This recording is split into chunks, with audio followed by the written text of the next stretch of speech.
नमस्कार। मैं doctor Manik Kumar Saxena, additional chief medical superintendent, 1200 bedded super speciality T.S.. Mishra medical college and hospital, Lucknow. आज world thalassaemia day है। 8 मई को मनाया जाता है। थैलेसीमिया के रोगियों के प्रति समाज में जागृति पैदा करने के लिए हम समझेंगे थैलेसीमिया क्या है। हम ये भी समझेंगे थैलेसीमिया में एक आम नागरिक की भूमिका क्या हो सकती है। हम ये भी समझेंगे कि थैलेसीमिया को होने से कैसे रोका जा सकता है। संक्षिप्त में इसके विषय में बात करेंगे। पहले आपको कुछ आंकड़े बता दूं। भारतवर्ष में 1 लाख पेशेंट थैलेसीमिया मेजर के हैं। 40 लाख थैलेसीमिया के कैरियर हैं। क्या फर्क होता है इसके बारे में हम बात करेंगे। थैलेसीमिया मेजर का अगर एक बच्चा पैदा होता है तो आमतौर पे 3, 4 या 5 महीने की उम्र से उसको ब्लड चढ़ाने की जरूरत पड़ती है, और अगर 50 साल तक वह जीवित रहता है तो उसके जीवन पर 1 करोड़ रुपए का खर्चा आता है, और हर महीने उसको 1 से 2 बार ब्लड चढ़ाने की जरूरत पड़ती है। तो ये इस बीमारी की भयावहता है, और खास बात, थोड़ी सी सतर्कता से हम ऐसे बच्चों को जन्म देने से रोक सकते हैं। अब आते हैं थैलेसीमिया क्या है। आप सबने पढ़ा होगा कि हमारे शरीर में 5-6 लीटर रक्त होता है। रक्त के अंदर लाल रक्त कणिकाएं, रेड ब्लड सेल्स, आरबीसीज होती हैं, जिनके अंदर हीमोग्लोबिन होता है। ये एक सामान्य होता है। हीमोग्लोबिन अगर असामान्य बनने लगे, एबनॉर्मल बनने लगे, तो एक खास किस्म की उसमें एबनॉर्मेलिटी अगर हो जाए तो उसको हम लोग थैलेसीमिया कहते हैं। अब यहां पर ये एक आनुवांशिक बीमारी है, हेरिडिटरी बीमारी है।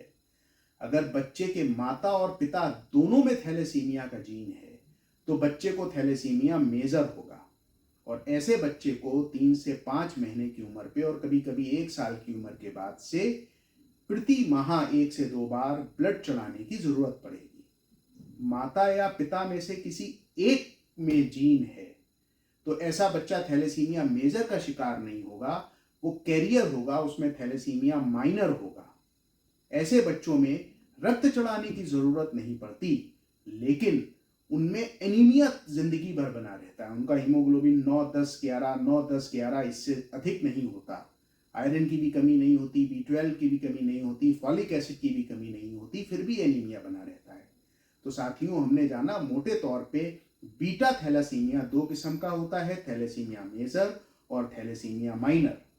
मेजर खतरनाक है, वो तब होता है जब माता और पिता दोनों में जीन उपस्थित हो तो बच्चे को थैलेसीमिया मेजर होगा। ऐसे बच्चे को 3 से 5 महीने की उम्र पे लक्षण आना शुरू हो जाते हैं आमतौर पे, और जिंदा रहने के लिए आयु पर्यंत उसको ब्लड चढ़ाया जाता है, हर महीने 1 से 2 यूनिट। अब यहाँ खास बात यह है, खाली ब्लड चढ़ाने की बात नहीं है। जो भी हम ब्लड चढ़ाते हैं, होता क्या है थैलेसीमिया मेजर के केसेस में, जो आरबीसीज असामान्य बन रही हैं, शरीर उनको नष्ट कर देता है। शरीर कहता है ये हमारे किसी काम की नहीं। तो उन आरबीसी को नष्ट करने से शरीर में आयरन इकट्ठा होता है। फिर हर महीने हम जो बाहर से सामान्य रक्त 1 से 2 यूनिट चढ़ाते हैं, उसका आयरन भी इकट्ठा होता है। तो रोगी में अनीमिया, सीवियर एनीमिया के साथ साथ आयरन का ओवरलोड हो सकता है, जिसके वजह से उसके शरीर के अंगों जैसे लिवर आदि पे कुप्रभाव पड़ सकता है। तो ऐसी दवाएं भी देनी पड़ती हैं जो कि आयरन जो शरीर में अतिरिक्त इकट्ठा हो रहा है उसको बाहर निकालें। इसको चिलेशन थेरेपी कहते हैं। तो जब तक बच्चे को जिंदा रखना है थैलेसीमिया मेजर के, उस बच्चे को प्रति माह 1 से 2 बार हमको रक्त चढ़ाना पड़ेगा, साथ में आयरन चिलेशन थेरेपी देनी पड़ेगी। और जैसा कि मैंने कहा, ऐसा बच्चा अगर 50 साल की उम्र तक जिंदा रहता है तो लगभग 1 करोड़ रुपए का खर्च आता है। इसके अलावा हर बार जब वो ब्लड देने जाते हैं तो डोनर की आवश्यकता पड़ती है। यहीं पे समाज का रोल आता है। समाज का क्या रोल है?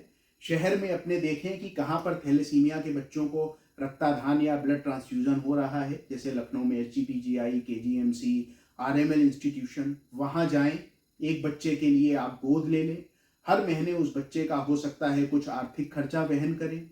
हर महीने उस बच्चे के लिए डोनर का इंतजाम करें। बहुत ज्यादा नहीं होते, पूरे हिंदुस्तान में 1 लाख हैं थैलेसीमिया मेजर के केसेस, जो लेटेस्ट डाटा रिपोर्टेड है। तो ये हम समाज के नागरिक के तौर पे मदद कर सकते हैं और हमको करनी चाहिए, क्योंकि अक्सर बच्चे जो होते हैं वो बहुत गरीब बैकग्राउंड से आते हैं, निर्धन बैकग्राउंड से आते हैं। दूसरी जो चीज है, और हम क्या कर सकते हैं इसको रोकने के लिए, शादी से पहले कुंडली का मिलान करते हैं। ऐसे ही माता और पिता यानी जो भावी पति पत्नी होने वाले हैं उनको एक स्क्रीनिंग टेस्ट करा लेनी चाहिए कि कहीं उनमें थैलेसीमिया कैरियर का जीन तो नहीं है, थैलेसीमिया माइनर के पेशेंट तो वो नहीं है। और ये जांच महंगी भी नहीं होती, 1000-1200 रुपए की होती है। तो अगर दोनों में से दोनों के पास है तो ऐसे में विवाह नहीं करना है, क्योंकि बच्चे को थैलेसीमिया होने की पूरी आशंका है। अगर एक में है विवाह कर सकते हैं, लेकिन बच्चा कैरियर होने की आशंका रहेगी, हालांकि उसको मेजर थैलेसीमिया नहीं होगा। अब मान लीजिए विवाह के बाद प्रेगनेंसी हो गई और प्रेगनेंसी के बाद पता चला कि माँ बाप दोनों को थैलेसीमिया कैरियर है, थैलेसीमिया माइनर है। तो ऐसी दशा में 12वें-14वें हफ्ते में एक जांच होती है जिसको एमनियोसेंटेसिस कहते हैं या कोरियोनिक विलस सैंपल बायोप्सी कहते हैं। ये बड़े सेंटर्स पे होती है, ये हम करा लेते हैं बच्चे का, और बच्चे में अगर हमको लगता है कि थैलेसीमिया मेजर है तो ऐसे बच्चे का MTP act, medical termination of pregnancy act के तहत एबॉर्शन करा देना सुरक्षित रहता है, क्योंकि ताउम्र उसको उस पीड़ा में जीना और जिसका कोई उपचार ना हो उसका कोई लाभ नहीं है। अब इसका स्थायी उपचार क्या है? इसका स्थायी उपचार है bone marrow transplantation. Stem cell से बोन मैरो ट्रांसप्लांट कर देते हैं। तो ये एक महंगी प्रक्रिया है। एक तो पहले मैचिंग का डोनर मिलता नहीं, मिलता है तो महंगी प्रक्रिया है। प्राइवेट कॉर्पोरेट हॉस्पिटल्स में 20 से 25 लाख रुपए लगते हैं, सरकारी में भी 10-12 लाख रुपए लगते हैं। तो भारत सरकार ने एक योजना शुरू करी है, उसके तहत कोल इंडिया ने एक दात्री करके योजना शुरू करी है, जिसमें बच्चों का चयन किया जाता है और प्रति बच्चा 10 लाख रुपए वो आर्थिक मदद देते हैं थैलेसीमिया मेजर के बच्चों को। तो दात्री DATRI कोल इंडिया लिमिटेड की जो CSR कॉर्पोरेट सोशल रिस्पॉन्सिबिलिटी है उसके तहत कोल इंडिया ऐसे बच्चों का ख्याल रखती है। तो अगर आपके आसपास जान पहचान में किसी बच्चे को थैलेसीमिया मेजर है और आप चाहते हैं उसका बोन मैरो ट्रांसप्लांट हो, तो इस दात्री योजना के वेबसाइट पे जाके आप संपर्क करके उनकी मदद कर सकते हैं। इसके अलावा आपको थैलेसीमिया बीटा के 2 प्रकार मैंने बताए, एक मेजर और एक माइनर। कभी कभी बीच की स्थिति भी होती है, उसको थैलेसीमिया इंटरमीडिया कहते हैं। मेजर में क्या हुआ, हर 3 से 5 महीने पर बच्चे को क्षमा चाहता हूं, हर माह बच्चे को 1 से 2 बार ब्लड चढ़ाना है। माइनर में ब्लड चढ़ाने की जरूरत नहीं होती है। इंटरमीडिएट मध्य की स्टेट होती है, साल में 1 से 2 बार हो सकता है, उसमें ब्लड ट्रांसफ्यूजन की आवश्यकता पड़े। तो ये तो बीटा थैलेसीमिया के 3 प्रकार हो गए, मेजर, माइनर और बीच की स्टेट इंटरमीडिएट। एक और किस्म का थैलेसीमिया होता है अल्फा थैलेसीमिया। वो हमको इसलिए सुनने में नहीं आता क्योंकि अगर अल्फा थैलेसीमिया का पेशेंट है, बच्चा है, तो वो माँ के गर्भ में ही उसकी मृत्यु हो जाती है। उसको इतना सीवियर RBC का, हीमोग्लोबिन का डिसऑर्डर होता है कि वो जन्म ही नहीं लेने पाता। तो जो जन्म लेते हैं बच्चे वो बीटा थैलेसीमिया के होते हैं। अगर दोनों माता पिता में जीन है तो थैलेसीमिया मेजर, अगर एक में है तो थैलेसीमिया माइनर, वो कैरियर होता है। और एक बीच की स्टेट बताई थैलेसीमिया इंटरमीडिएट। हम कैसे मदद कर सकते हैं? थैलेसीमिया सेंटर पर जाके किसी एक बच्चे को आर्थिक रूप से गोद ले लिया, या ऐसा इंतजाम किया कि हर महीने आप कहीं से अपने सामाजिक संपर्क से उनको डोनर उपलब्ध करा सके। दूसरा, दात्री योजना बताई जो कोल इंडिया लिमिटेड है, जो बोन मैरो ट्रांसप्लांटेशन के लिए 10 लाख रुपए बच्चे को देती है। तो इस तरीके से हम लोगों की मदद कर सकते हैं। तो आप सभी से TS Mishra medical college and hospital की ओर से निवेदन है कि इस वीडियो को ध्यानपूर्वक सुने, इस संदेश को आगे से जितना हो सके बढ़ाएं, और जिससे सही लोगों तक ये संदेश पहुंच सके, समाज में इसकी जानकारी का प्रसार हो सके।